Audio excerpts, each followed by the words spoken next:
ಮನೆಯಲ್ಲಿ ಸಿಲಿಂಡರ್ ಸ್ಫೋಟಗೊಂಡು 6 ಮಂದಿ ಸೀರಿಯಸ್ ಆಗಿದ್ದಾರೆ. ಗಾಯಾಳುಗಳನ್ನ ಯಲಹಂಕ ಸರ್ಕಾರಿ ಆಸ್ಪತ್ರೆಗೆ ಸೇರಿಸಲಾಗಿದೆ.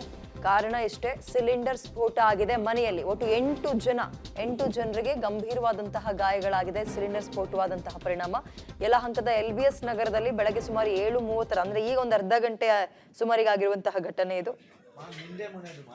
ಮನೆಗೂ ಕೂಡ ತೀವ್ರ ಹಾನಿಯಾಗಿದೆ. ಗಮನಿಸ್ತದೆ ಮನೆಗೆ ಹೀಗಾದ್ರೆ ಇನ್ ಮನೆಯಲ್ಲಿದ್ದಂತಹ ಜನರ ಪರಿಸ್ಥಿತಿ.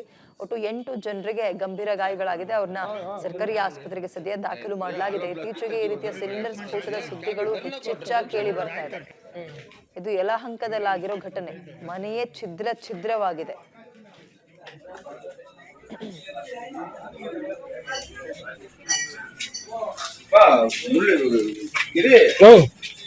ಸಿಲಿಂಡ್ರು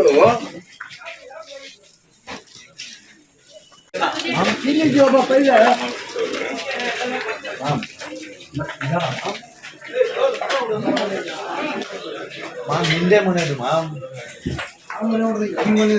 ಇಲ್ಲೇ ನೋಡಿ, ಇಲ್ಲೇ ಇದ್ದೇ ಬಿದ್ದವ ಇಲ್ವಾ?